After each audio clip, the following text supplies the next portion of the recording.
ओए बंदर बड़ा खौफनाक है। ये नीचे वही जगह है जहाँ पे वो बुजुर्ग वो बाबा रहता है, हम उसी के ऊपर खड़े हुए हैं। ओए मेरा खून निकल आया। कभी साइड पे हो जाओ, कभी सभी आपका सर बच गया, कभी आपका सर बच गया है, आपका सर बच गया।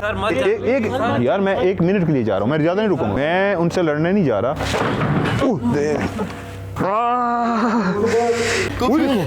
ये आवाज़ें आ रही हैं, ये देखो।